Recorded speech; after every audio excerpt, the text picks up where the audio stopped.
누가복음 2장 1절에서 14절까지 같이 읽으실 때 살아계신 하나님의 음성으로 들으시기를 바랍니다. 같이 읽겠습니다. 그때 가이사 아구수도가 영을 내려 천하로 다 호적하라 하였으니 이 호적은 구레뇨가 수리아 총독이 되었을 때 처음 한 것이라. 모든 사람이 호적하러 각각 고향으로 돌아가매 요셉도 다윗의 집 족속이므로 갈릴리 나사렛 동네에서 유대를 향하여 베들레헴이라 하는 다윗의 동네로 그 약혼한 마리아와 함께 호적하러 올라가니 마리아가 이미 잉태하였더라. 거기 있을 그때에 해산할 날이 차서 첫 아들을 낳아 강보로 싸서 구유에 뉘었으니 이는 여관에 있을 곳이 없음이로라. 그 지역의 목자들이 밤에 밖에서 자기 양떼를 지키더니 주의 사자가 곁에 서고 주의 영광이 그들을 두루 비추매 크게 무서워하는지라. 천사가 이르되 무서워하지 말라. 보라 내가 온 백성에게 미칠 큰 기쁨의 좋은 소식을 너희에게 전하노라. 오늘 다윗의 동네에 너희를 위하여 구주가 나셨으니 곧 그리스도 주시니라. 너희가 가서 강보에 쌓여 구에 누워 있는 아기를 보리니 이것이 너희에게 표적이니라 하더니 보려니 수많은 천군이 그 천사들과 함께 하나님을 찬송하여 이르되 지극히 높은 곳에서는 하나님께 영광이요 땅에서는 하나님이 기뻐하신 사람들 중에 평화로다 하니라. 아멘. 2017년 성탄절을 맞이하여서 여러분 가정에 이 땅에 오신 주님의 은혜와 평강이 임하시기를 축복합니다. 우리 함께 인사합시다. 복된 성탄절. 메리 크리스마스. 복된 성탄절, 메리 크리스마스입니다. 크리스마스라고 하는 말은 예수 그리스도를 예배한다 하는 그런 뜻입니다. 성탄절은 예배와 관련이 있는 것입니다. 이 땅에 오신 예수님께 예배하는 의미가 있습니다. 세상에서 말하는 성탄의 의미와 성경적인 성탄의 의미는 완전히 다릅니다. 왕으로 오신 예수님께 경배하고 찬양하고 영광을 돌리고 예배하는 그 말뜻, 그것이 바로 크리스마스라고 하는 것입니다. 더 나아가서 내 안에 구주와 주님으로 오신 예수님을 찬양하고 경배하는 그런 의미가 있습니다. 해마다 성탄절이 되면은 사람들은 들뜬 분위기 속에서 기뻐하고 즐거워합니다. 시내에 나가면 거리마다 캐롤송이 가득하고 백화점에는 성탄을 겨냥한 선물들이 차고 넘칩니다. 오색찬란한 등불로 성탄의 밤을 수놓기도 합니다. 그러나 과연 성탄절이 왜 기쁜 날인지 그 이유를 알고 있는 사람은 그리 많지 않습니다. 해마다 이맘때면 되면은 뭔가 좋은 그리고 기쁜 일이 생길 것을 기대하고 있습니다. 그리고 그러한 것들을 계획하면서 지냅니다. 하지만 성탄절 주인공인 주님은 우리가 너무너무 분주하고 또 세상적인 것으로 가득 차 있어서 주님은 홀로 외롭게 성탄절을 맞이하고 계시는지 모르겠습니다. 이와 관련해서 이런 글이 있습니다. 월요일 주님이 내 집에 오셨지만 문 앞에서 돌아가 버리셨습니다. 내 마음에는 아들, 딸로 가득 차서 내가 들어갈 자리가 없구나. 화요일 놓고만 하신 주님께서 발걸음을 돌리셨습니다. 내 집은 공으로 꽉 차 발 디딜 틈도 없구나. 수요일 주님은 슬픈 얼굴이 되셨습니다. 세상 재미에 귀가 먹어서 내 음성을 듣지 못하는구나. 목요일날 주님이 화를 내셨습니다. 내가 찾아왔는데도 조금 피곤하다고 인사도 안 하는구나. 금요일 주님은 우셨습니다. 나보고 다시 한번 십자가에 못 박히라고. 토요일 거센 노크소리와 함께 주님의 고함소리가 들립니다. 이제 나에게 문도 안 열어주느냐. 주일날 교회 갔더니 주님께서 반갑게 맞이해 주셨습니다. 일주일 동안 내 집에 들어가도 들어갈 자리가 없었는데 그래도 오늘 하루라도 잊지 않고 잠깐이라도 들려주니 고맙구나. 아마 현대인들을 그리고 그들의 삶을 상징적으로 이렇게 고백적인 차원에서 글을 쓴 것 같습니다만은 상당히 오늘 우리들과 익숙한 그런 모습이 아닌가 생각합니다. 해마다 성탄절을 맞이하지만 예수님은 머무실 곳이 없습니다. 첫 번 성탄절의 모습을 오늘 본문 7절에도 말씀하고 있습니다. 맏아들을 낳아 강보로 싸서 규에 누였으니 이는 사관에 있을 곳이 없음이러라. 우리를 구원하시기 위해서 이 땅에 오셨는데 모든 인류가 두 손을 들고 경배하며 영접을 해야 됨에도 불구하고 예수님은 머무실 곳이 없는 쓸쓸한 그러한 모습으로 오셨습니다. 그리고 예수님의 일생을 보면은 예수님도 자신의 삶에 대해서 이렇게 말씀하셨습니다. 여우도 굴이 있고 공중에 새도 집이 있으되 인자는 머리둘 곳이 없도다. 예수님은 이 땅에 오신 첫날부터 오늘에 이르도록 머무실 곳이 없으십니다. 세상적인 생각으로 가득 차서 우리들의 욕심을 채우기 위해서 주님이 우리 마음속에 들어올 자리가 없고 우리가 주님을 위해서 비워드리지 않기 때문에 늘 주님은 우리 곁에 오셔서 문을 두드리시는 나그네와 같은 그런 손님과 같은 모습으로 머물러 계신다고 하는 것을 알 수가 있습니다. 이 땅에 많은 사람들이 성탄절을 맞이하면서 크게 기뻐합니다. 멀리 떨어져 있던 가족들을 만나서 기뻐하고 휴일이라 직장에 나가지 않아서 기뻐합니다. 집을 성탄장식으로 예쁘게 꾸며놓아서 기뻐합니다. 산타클로스 복장을 하고 선물을 나누면서 또는 받으면서 기뻐합니다. 연인들과 함께 있어 기뻐합니다. 가게들은 수입이 늘어나 기뻐합니다. 이러한 기쁨은 하나님께서 말씀하시는 성탄의 본질적인 기쁨이 아닙니다. 왜냐하면 성탄절이 되어도 헤어진 가족과 만날 수 없고 성탄 트리 밑에 선물을 기대할 수도 없고 집이 없어서 노숙생활하는 사람들이 우리 주변에는 너무 많기 때문입니다. 추운 성탄날에도 일하지 않으면 살기 힘들어 일해야 하는 사람들도 부지기수입니다. 만약 성탄의 기쁨이 오늘날 세상 사람들이 성탄절에 누리고자 하는 풍요와 세상적인 즐거움이 있다고 한다면 그렇지 못한 이들은 성탄이 그 어느 날보다도 불행하고 슬픈 날이 될 것입니다. 성탄절은 예수님께서 우리를 위해서 세상에 오신 날입니다. 우리를 구원하시기 위해서 십자가에 못 박혀 돌아가시기 위해서 오신 날입니다. 그 이상도 아니고 그 이하도 아닙니다. 하나님께서 천사들을 통하여서 예수님은 너희를 위하여 구주가 나셨으니 곧 그리스도 예수시라. 우리를 위하여, 예수님 당신을 위해서 오신 것이 아니라 우리를 위하여, 우리를 구원하기 위해서, 우리를 사랑하기 위해서, 우리에게 영원한 생명을 주시기 위해서 나신 분이시라고 말씀하셨습니다. 우리가 섬기는 하나님은 사람들과 무관하게 하늘에 홀로 계시는 분이 아니십니다. 구원의 길을 알지 못하고 다 자기가 잘나서 양들처럼 제 갈 길로 가는 그런 인간들을 버리지 않으시고 다시 한데 모으셔서 하나님의 거룩한 백성으로 삼으시기 위해서 이 땅에 오신 분이 바로 예수 그리스도라고 하는 말입니다. 구약시대에는 율법을 통하여서 하나님의 뜻을 계시하셨고 끊임없이 말씀으로 우리를 인도하셨습니다. 마침내 하나님께서 이미 선지자들을 통하여서 예언하신 대로 우리를 구원하실 메시아를 이 땅에 보내주셨습니다. 그런데 하나님께서 우리를 위해서 보내주신 메시아는 놀랍게도 바로 하나님의 독생자 외아들이셨습니다. 세상에 나가서 돈 많이 벌어가지고 하라, 많은 사람들과 사귀고 하라, 많은 땅을 누리고 많은 권세를 독차지하라 하고 하늘에서 예수님을 이 땅에 보내주신 것이 아니고 저 버러지와 같고 짐승과 같고 사악한 저 인간들을 구원하기 위해서 인간의 모습으로 어찌 보면 세상에 예수님을 버리셨습니다. 가서 저들을 위해서 죽어라, 철저히 저들과 하나가 되어라, 저들을 섬겨라, 저들을 하나님의 백성으로 삼고 죄로 짓눌려 있는 저들, 고통스러운 저들을 구원하고 해방시켜라. 그러려면 너가 죽어야 된다. 하나님이 가장 사랑하시는 독생자 예수 그리스도를 이 땅에 보내주신 그 아버지의 사랑을 우리가 성탄절을 통해서 느껴볼 수가 있을 때에 진정한 성탄의 의미가 무엇인지 우리가 알 수가 있는 것입니다.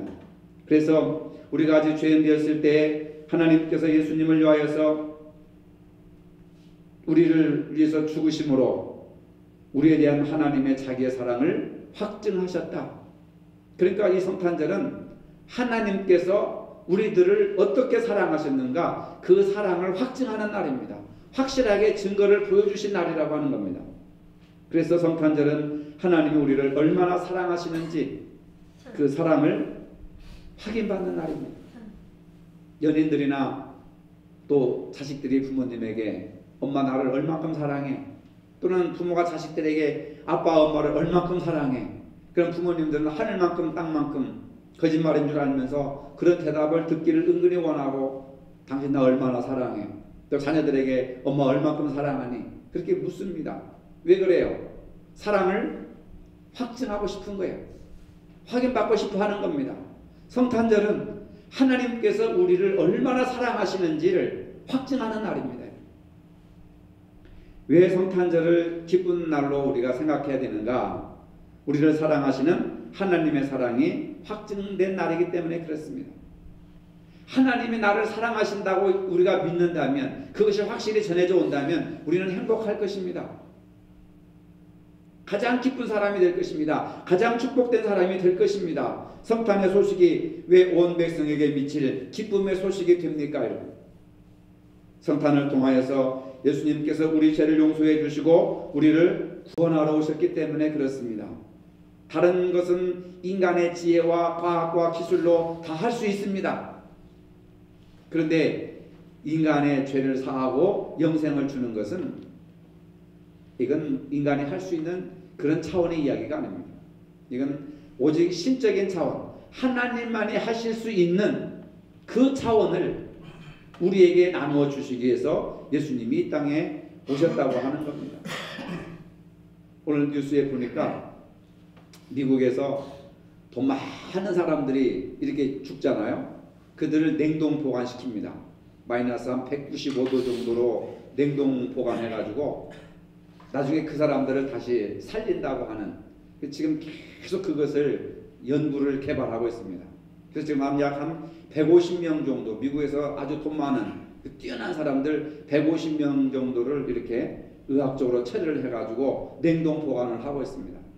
그게 앞으로 30년 후가 될지 50년 후가 될지 100년 후가 될지 모르지만 의학이 발달하면 그 사람들을 살려내가지고 이제는 노화세포를 다 없애버리고 재생세포로 해가지고 뭐 몇백 명 더 살 수 있도록 그런 지금 기술을 개발하고 있고 실제로 지금 그런 일들을 미국 의학계에서는 하고 있습니다. 근데 저는 그게 과연 가능할까? 의학적으로 가능하겠죠. 그렇다고 인간의 영원히 사는 것은 아닙니다. 이제 인간의 과학이 신의 영역에까지 도전하는 그런 지경에 이르게 되었습니다. 돈 많으면은 젊게 살 수가 있습니다. 죽지 않고 살 수가 있습니다. 그러나 영적인 문제, 영생의 문제는 아무리 과학과 기술이 발전하고 돈이 많아도 영생의 문제는 돈으로 살 수 있는 것이 아닙니다. 과학으로 해결할 수 있는 문제가 아닙니다. 오직 하나님만이 예수 그리스도를 통해서 해결해 주신다는 것을 믿으시기를 바랍니다.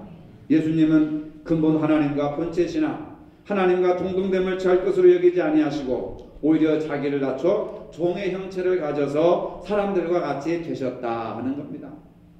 그래서 예수님은 우리와 동일하게 인간의 몸을 입으시고 하루 세끼 식사를 하시고 피곤하면 주무시고 슬프면 우시기도 하시고 기쁘시면 웃기도 하시고 십자가에 이렇게 못을 박았을 때는 물도 흘리고 피도 흘리고 우리와 똑같은 몸을 가지신 그 예수님이시라고 하는 겁니다.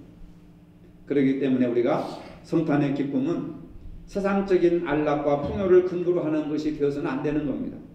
이 성탄에 우리에게 기쁨이 되는 것은 이 기쁜 소식을 이웃에게 전하고 증가할 수 있다는 데 있습니다. 사실 성탄절에 많은 기쁨을 주는 산타클로스가 그러한 삶을 살았습니다. 이건 전설이 아닙니다. 4세기경에 지금부터 약 1500년 전에 성 니콜라우스라고 하는 주교가 살고 있었습니다. 니콜라우스는 남몰래 선행을 많이 하는 사람이었습니다. 그 당시 주변에 너무 가난해가지고 결혼하지 못하는 세 자매가 있었습니다. 니콜라우스 주교는 세 자매를 도와주기로 결심을 하고 아무도 몰래 금주머니를 굴뚝으로 떨어뜨렸습니다. 신기하게 그 금덩어리는 자매들이 벽에 걸어둔 양말 속에 들어갔습니다. 그리고 그 돈으로 그들은 결혼을 해서 행복하게 살았습니다. 그래서 성탄을 앞에 두고 벽에다 양말을 걸어두는 풍습이 생겼습니다. 산타클로스가 굴뚝으로 들어온다는 생각을 하게 되었다는 말입니다. 성 니콜라우스가 죽은 후에도 12세기 초 프랑스 수녀들이 니콜라우스의 축일 전날인 12월 5일에 니콜라우스가 과거 행했던 것처럼 가난한 아이들에게 선물을 나눠주었습니다. 그 풍습이 유럽 전 지역에 확산되었습니다. 17세기에 아메리카 신대륙을 발견한 사람들이 해마다 12월 달만 되면 자선을 베풀었습니다. 성 니콜라우스라는 이름 대신에 산테클라스라고 하는 이름을 붙이게 되었고 이것이 산타클로스라고 이름이 변경이 되었습니다.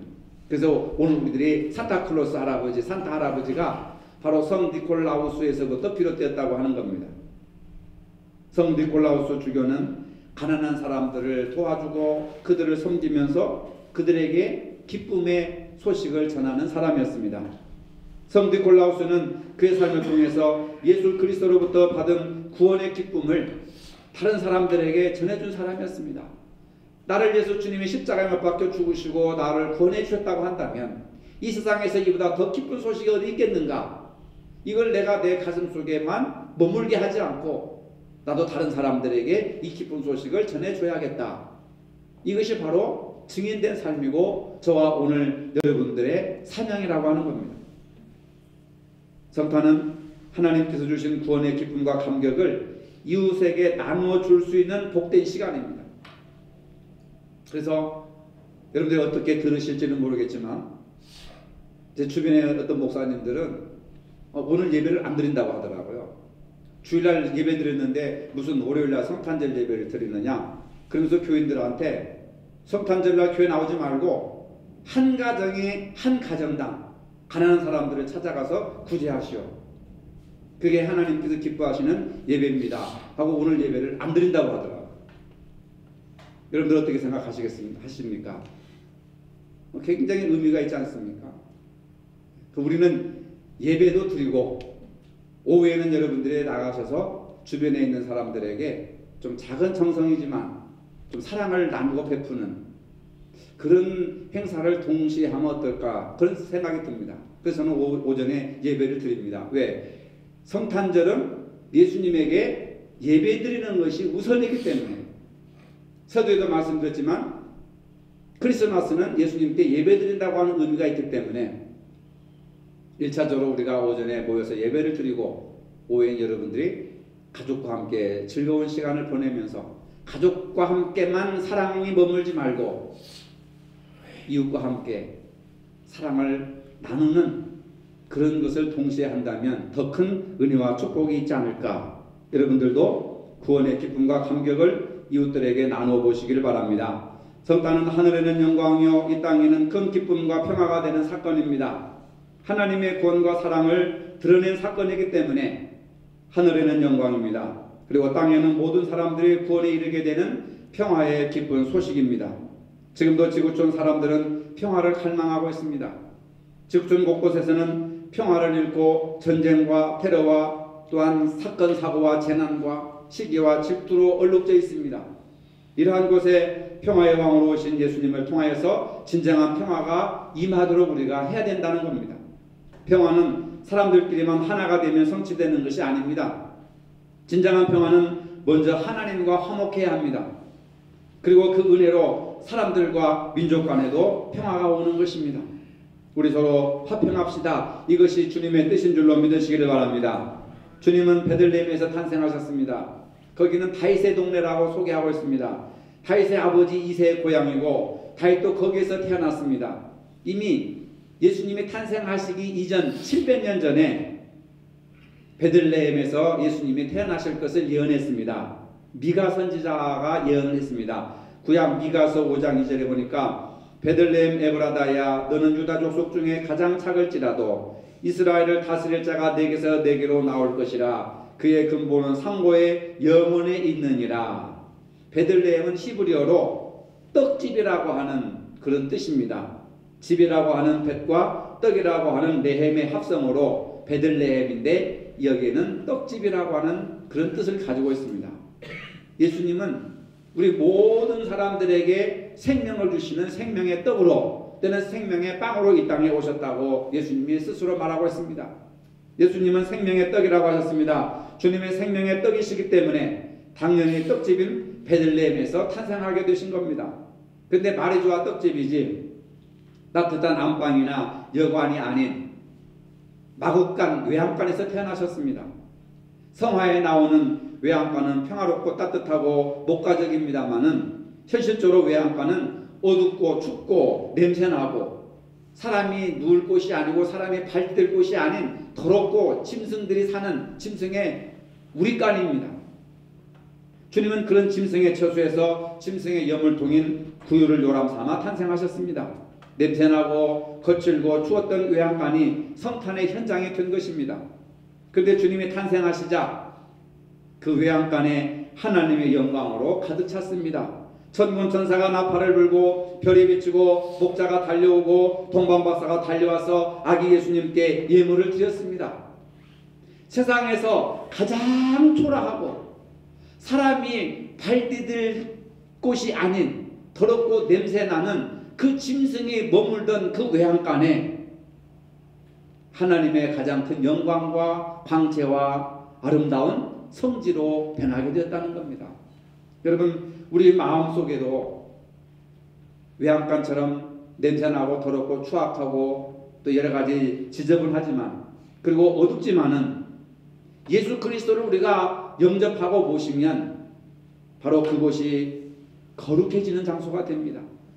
메마르고 그늘지고 삭막했던 내 가정이 하나님의 영광으로 풍성해질 것을 믿으시기를 바랍니다. 마국간이 왕궁으로 바뀝니다. 여러분, 예수님이 그곳에 오시니까 그곳은 마국간이 아니라 하나님의 왕국이 되는 거예요. 이스라엘 성보다도 더 아름다운 광채가 비칩니다. 여러분 마음속에 왕궁이 되기를 바랍니다. 하나님의 영광의 광채가 바라기를 바랍니다. 우리 교회가 달라지고 침침하고 어둡고 침체되어 이곳에 아기 예수님께서 오시고 그 아기 예수님을 여러분들이 왕으로 보신다고 한다면 외양간이 왕궁이 된 것처럼 우리 교회가 여러분 가정이 놀랍게 변화될 것을 믿으시길 바랍니다. 이제는 자신이 성탄의 중심이 아니라 예수 그리스도의 기쁜 소식이 경험되는 성탄이 될 수 있어야 하는 것입니다. 미국의 어느 화려한 예배당 앞에 한 흑인 여인이 예배를 드리러 갔다가 백인들에게 제지를 당했습니다. 이곳은 백인들만 예배 드리는 곳이지 흑인들은 들어올 수 없다. 지금도 그런 교회가 많이 있습니다. 백인들의 예배 드리는 곳이라 흑인이 입장하는 것은 곤란하다는 이유였습니다. 벤치에 앉아 기도를 하려니 눈물이 하염없이 쏟아집니다. 그때 누군가 어깨를 두드리며 왜 우느냐고 묻습니다. 흑인 여성은 어떻게 주님의 교회에서 사람을 차별할 수 있습니까? 인종차별을 할 수 있습니까? 하고 슬피 울며 얘기를 합니다. 그러자 그분은 이렇게 말합니다. 나도 당신처럼 쫓겨났어. 그 흑인 여인이 고개를 돌려봤는데 그분이 바로 예수 그리스도였다는 것입니다. 간단한 이야기지만 큰 의미를 우리에게 던져주고 있습니다. 성탄절은 사람의 주인이 아니라 예수님이 주인이십니다. 우리 시선을 오직 예수님께만 맞추어 드리는 예배를 드려야 될 줄로 믿으시기를 바랍니다. 오늘 주인공은 우리를 죄에서 구원하신 예수님이십니다. 오늘 주인공은 우리를 죄의 노예 상태에서 해방하신 주님이십니다. 오늘 주인공은 우리의 유일하신 대제사장이시며 선자이시며 왕이신 예수 그리스도이십니다. 성탄절은 세상 누구에게나 축복의 시간이요 우리 인류에게 희망을 주는 축복의 증거라고 하는 겁니다. 2017년 성탄절을 맞이하여서 우리 이웃에게 사랑을 전하고 나의 조그마한 정성을 그들에게 전하고 복음을 전하는 시간입니다. 예수님을 섬기듯이 어려운 이웃을 사랑하고 섬기시기를 바랍니다. 내가 가진 것을 많은 사람들과 나눌 수 있는 따뜻한 성탄절이 되시기를 바랍니다. 그런 성탄절이 되면 마곡간과 같은 우리의 마음과 가정과 교회와 현실이 예수님이 함께 하시고 천군 천사가 광채를 바라고 찬송과 영광과 경배를 돌리는 왕궁보다 더 아름답고 포근한 곳이 될 것입니다. 예수님의 탄생을 축하하면서 그 기쁨을 온 세상 사람들에게 참된 사랑으로 구제와 전도의 씨앗을 뿌리는 복된 성탄절이 되시기를 주님의 이름으로 축복합니다. 거룩하신 주님, 복된 성탄 예배에 참석하게 하심을 진심으로 감사를 드립니다. 우리 주님께서 주인 되신 성탄이 되게 하여 주시옵소서. 모든 사람들과 구원의 기쁨을 함께 나누는 복된 성탄절이 되게 하여 주시옵소서. 예수님의 이름으로 기도합니다. 아멘. 이제는 우리 주 예수 그리스도의 은혜와 하나님 아버지의 무한하신 사랑과 성령의 교통하심이 기쁜 성탄의 소식을 함께 나누며 전하기를 원하는 모든 성도들 머리 위에 이제로부터 영원토록 함께 하시기를 축원하옵나이다. 아멘.